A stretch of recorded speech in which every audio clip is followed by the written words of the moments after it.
What if what's holding you back isn't fear, but a promise you made to your parent when you were 8 years old? Y'all, I was not planning on making this video today, let alone one at all, as today has been a day. And my desk is an absolute mess right now, having all of these index cards and all these pens and yeah, working on a Saturday. And along with being on this desk is actually a list of things that I'll buy when my business reaches $10,000 a month. And to be honest, in the past like 2 or 3 weeks, I've been I've been trying to understand like what's been holding me back because this is what I tell people. It's like I am too smart, too cute, and too capable to be in this situation, this financial situation specifically. Because the reality is that I have time, I have an offer, I know what I want to build, and yet I feel like I'm still holding myself back. And so, for most people, they would think that they were trying to solve a business problem. And I think I found something much older than that. Definitely much older because we've only been attempting to launch a business for 2 years. And so I wanted to start with a question. What if the thing that's holding you back isn't fear? It's a promise you made to your parent when you were a child. I say this because a lot of people typically answer the question, what are you afraid of? And they often say it's fear. Or some people say that they're afraid of success, or some people say that they're afraid of losing their friends and their family, that people would treat them differently. There's a whole bunch of reasons that people will say, but I think for the most part, people would say that they're just have a fear of success or a fear of failure is the big one, especially when it comes to business. And so I knew for me that it wasn't a fear of failure. I knew for me it wasn't a fear of success. And so I wanted to go deeper. Given the fact that I've been really thinking about it for the past few weeks, I'm just like, there has to be something else. And that's why even earlier this year, I was like, okay, maybe it's a brain thing. And so that's when I started exploring ADHD. And then I later learned about the word VAST, which stands for, don't quote me, you can Google it because you're a smart human being. VAST, variable attention I'm just going to tell you because I have my phone here. Actually, I'm not recording with it right now. It stands for the variable attention stimulus trait. So if you want to look it up, you can look it up. I got it from the book ADHD 2.0. So I was like, maybe it's a brain thing. Maybe I'm just wired a little differently for this current society. And, I found some truth in that or some experiences that I can relate to. But then I was like, okay, cool. Like I have that, or not that I have that, but I have those experiences. Okay, I can implement those strategies too, along with the business strategies and such. And I was like, okay, there has to be something else because I'm too cute, too smart, too capable to still be in this situation and trying to launch for 2 years. Like, come on now. And so again, I go back to the question, what if the thing that's holding you back isn't necessarily fear? Fear of failure, fear of success, fear of the way people would treat you, but that maybe it's a promise that you made to your parent when you were a child. And I don't know if that's true for you. It's just simply something that I'm bringing you into from my own processes within the past few hours. It's something that I'm just sharing because I uncovered it for myself today. And if some parts, maybe it'll help you put language to your own story. As I said, lately I've been re-examining my beliefs. And I say re-examining because if you've been in the personal development game, That's the place most coaches and personal dev will have you start is with your beliefs. And so I'm like, okay, well, I've been on this journey for a minute and a half. Well, why don't we re-examine some old beliefs that we had thought we replaced? Because maybe something is actually underneath it that goes a little bit deeper. And that will then ask me to replace it with more, not replace it, but just reveal itself that actually there's another belief or an even deeper belief that we need, not that we need, that we should probably re examine. And so I stumbled across this mindset coach and entrepreneur by the name of David Bayer. And I'm going to be completely honest with y'all. I do not binge content, but I have been binging this guy's content. And to be completely honest, it's just because he's speaking my language. And I just feel like this is where I'm at in my personal journey, where I'm like, okay, like I've done the personal development. I've done like the first layer and levels of like the beliefs and the mindset stuff, but I'm like there's still we're still rubbing up against something. And so for me, I feel like he's really synthesizing all that I've been taking in and learning for the past 8 years more diligently. And honestly, I've been on this journey since I was 12, so it's been over 20 years,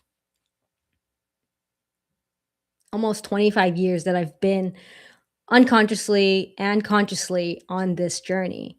And so I feel like this guy like has just been really putting it in a structured way for me to even understand what I've been learning and how it all pieces together. So check him out if you'd like, but I'm just letting you know that's currently the content that I am consuming, and it does feel like soul food as opposed to junk food. So, nonetheless, if you ever do find yourself on this personal development journey, especially when it relates to money, they'll ask you, or not ask you, but they'll suggest to you to write down what you would do with the money. So I did. I have two lists of yellow pad paper lists, front and back, of the things I would do with the money. And it came to me quite quickly, actually. I'm like, okay, that's cool. Great. But how do we get there? Right. And so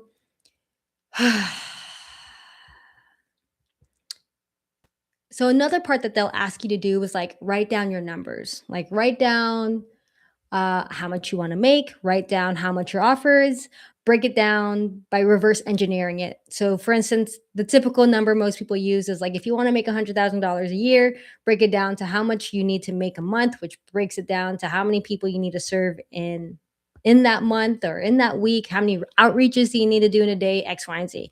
And so, where I'm currently at, I can make over $10,000 with only 4 clients a month because of my current offer. And I'm like, okay, easy math. 4 clients, you can give them a deliverable of their virtual interview podcast.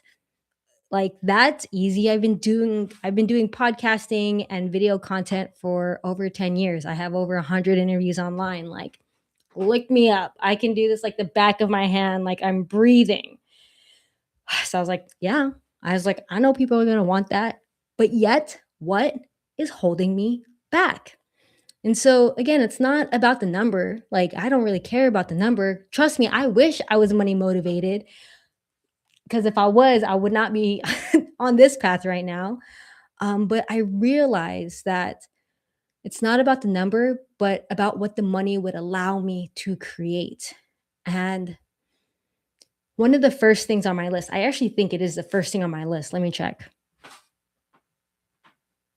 Oh, oh, for sure. It is the first thing on my list. And it says, I would buy a ticket for my mom to come visit me in Montreal so that she can, what does it say? It says to spend time with her so she can rest and explore and enjoy. Look, y'all, my mom just turned 75 years old on July 14th, 2026. That was literally a couple weeks ago. And I felt some types of way about it that I couldn't be there with her or that she couldn't be here with me. Like I would have loved to have flown her out, pay for the ticket, pay for everything here, and just wanted her to come here to rest, to relax, to explore, to enjoy herself. And so, as I've been in the midst of this be do have paradigm, as I've been sharing with y'all, I was like, okay, what would future me do? How can I make that decision? And so I thought, why am I waiting? And so why do I have to wait? Like, why does this have to happen after I make more money? I mean, obviously, a ticket and stuff, like, yeah, but like, it can be done. We can make it happen for sure. And so I called her. I called her and she's probably a little surprised I called her because she's like, I wasn't expecting her call. But I called her and I asked her, it's like, hey, would you come visit me by any chance? And she's like, visit you where? I was like, in Montreal. And she's like, oh, well, I mean, there's so much work right now and it's starting to pile up and the the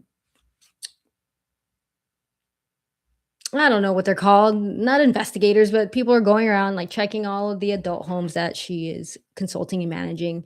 And so, I know that she doesn't want to not come just because she doesn't want to, but because she has too much work or honestly, the work will always be there, and the biggest load that she has right now is my dad who is 85. And unfortunately, he's at a point where he can't really do much without her. More importantly, can't really feed himself. And I mean, but this guy, like, he's still an able bodied guy. He's like waking up early in the morning, going out to the front yard, still watering the plants underneath the Arizona heat and sun. So why can't he feed himself? I don't know. And not only that, he lives with his sister, who's a nurse. So I'm just like, okay, I guess, blood family is not enough to want to take care of each other now that you all are in that age period. Nonetheless, half jokingly and like low key, half not. So I asked her, I was like, so you'll come visit me when he's dead? And she's like, yeah, pretty much. And I was like, damn. I mean, I don't know about you, but so I told my mom, I said, I know our last name is short, but like our lives are very long. Like both of my parents on my mom's side and my dad's side lived for a very long time. My Lala is in her 90s. Yeah. I can't even, I don't, is it 96, 92? I don't know. I think it's like 96. Anyways, and my dad, like I said, he's 85. And I think his oldest sister is in her 90s too. So like our last name be short, but our lives be long. But we definitely don't be living like life is short. Nonetheless, that was a conversation that stayed with me. And because my mom has spent her entire adult life, and honestly, given that she's Filipino, probably her whole life, taking care of other people.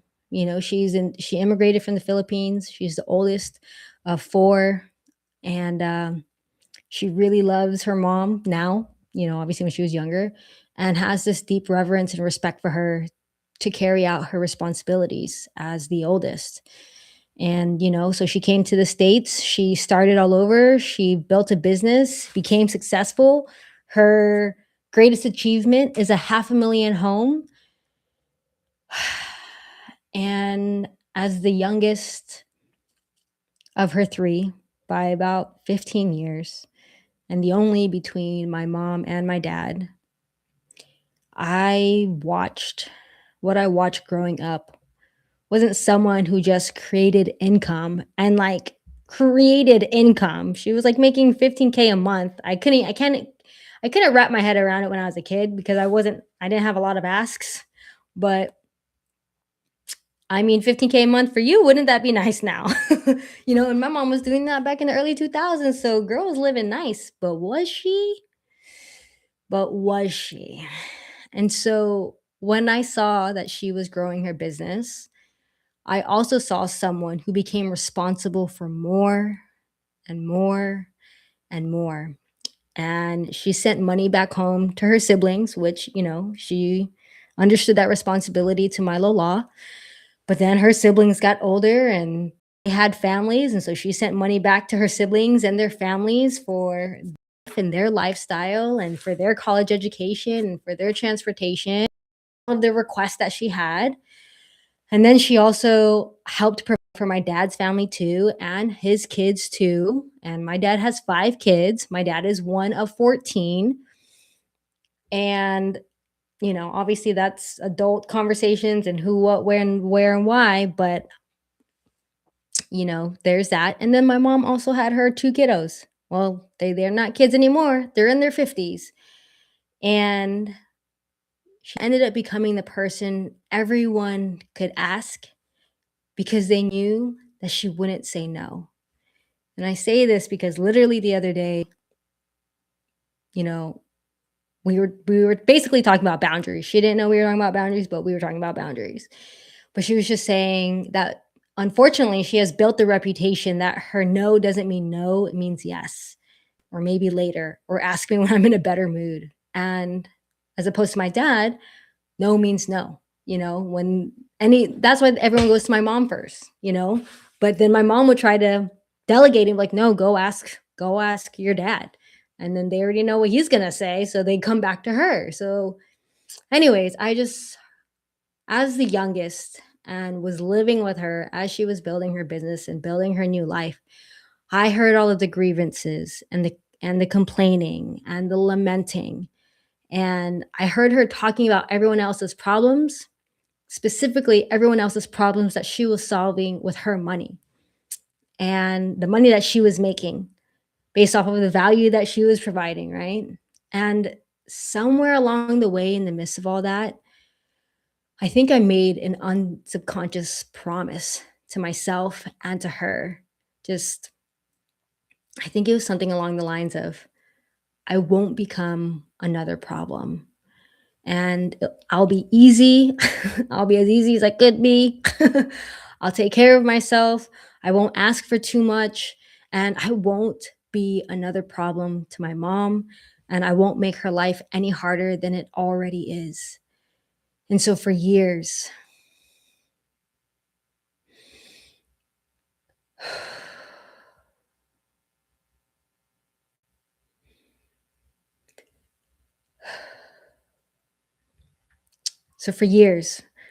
I thought that the thing that was holding me back was a fear of success.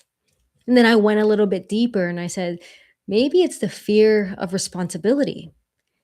But today, I think I found something underneath both of those fears. I don't think that I was afraid of becoming successful. I don't think I was afraid of becoming someone whose life, let me try that again. I don't think I was afraid of becoming successful. I think I was afraid of becoming someone whose life no longer belonged to them.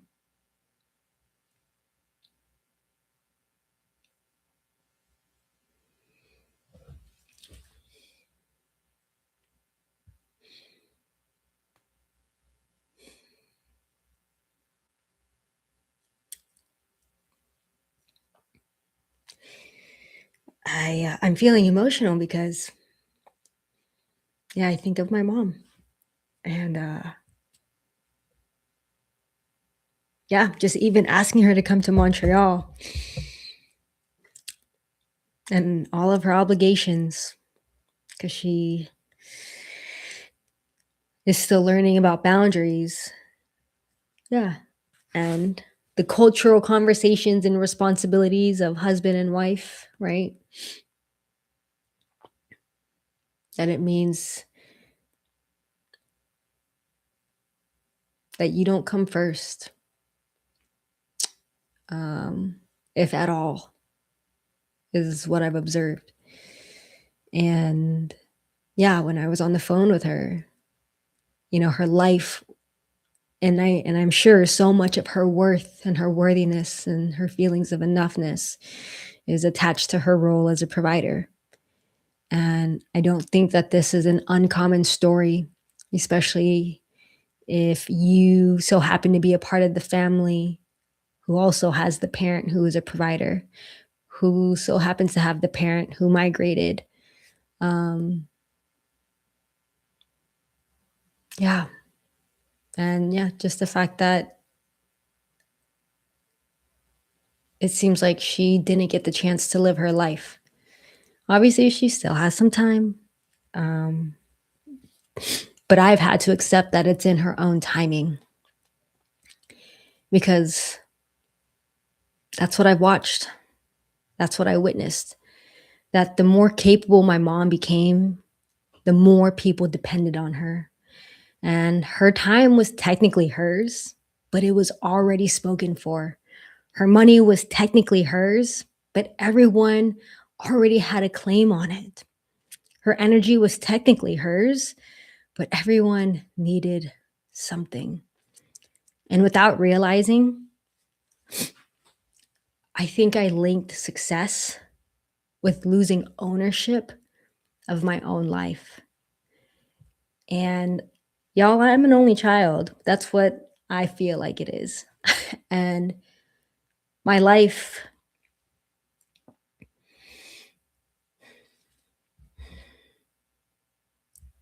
the words that want to come out of my mouth is my life is all I have.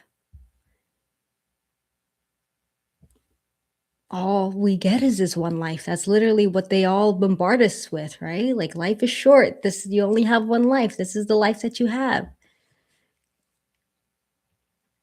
And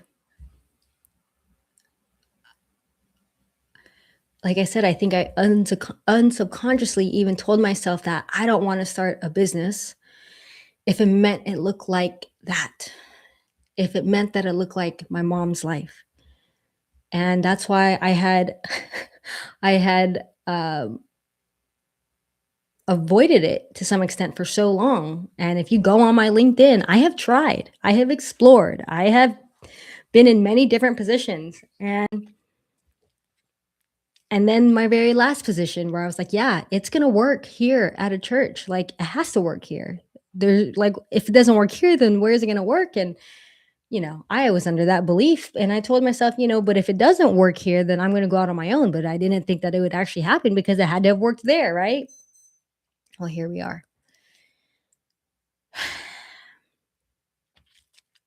Yeah. I avoided entrepreneurship and business because of the way I witnessed my mom do it. And so then that maybe this isn't just my story, that maybe that other children of providers who made similar unsubconscious quiet promises to themselves. And maybe yours sounds different. Maybe yours was I'll never ask for help, or I'll always be the strong one, or I'll make everyone's life easier, or maybe I'll never let anyone carry me. I don't know what it is for you, but I have a feeling that many of us aren't living from beliefs we consciously chose. We're living from promises we made out of love.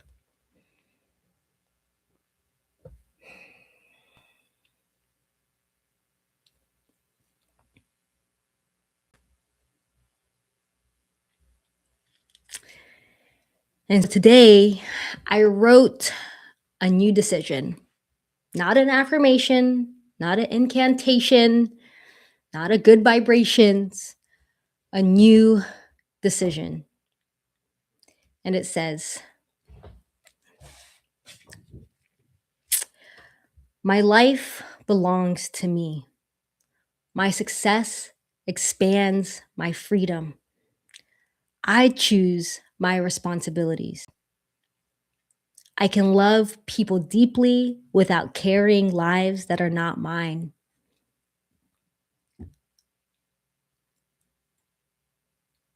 My generosity is strongest when it comes from freedom, not obligation. So, I don't necessarily have a challenge for you, but I do have an invitation. If this resonated at all for you, just digest this the way that I'm digesting it. And don't rush to answer. Don't try to figure it out before this video ends. Just pay attention over the next day or two. And just listen to yourself in here and here, and notice what you automatically say yes to. Notice what feels impossible to ask for. Notice the stories that quietly run underneath your decisions. Because somewhere in there, there might be a promise that you made to someone out of love. And if you find it, I'd love to hear it. I'd love to hear that I'm not the only one in this process. This process of re examining beliefs, asking bigger questions, wanting to go deeper and continue to chart our path. And I'd love to hear not necessarily your belief, but your promise. Because mine was, I won't become another problem for my mom. And somewhere, giving that promise a name made me realize that I don't have to keep living by it. Yeah. So I say this again to myself. My life belongs to me.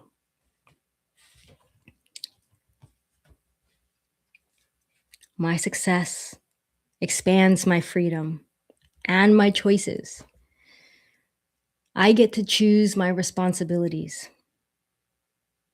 I can love people deeply without carrying lives that are not mine, aka my mom. My generosity is strongest when it comes from freedom and not obligation. So thank you for thinking with me. And I look forward to hearing your stories and your promises in the comments below. And I'll see you in the next conversation. Bye now.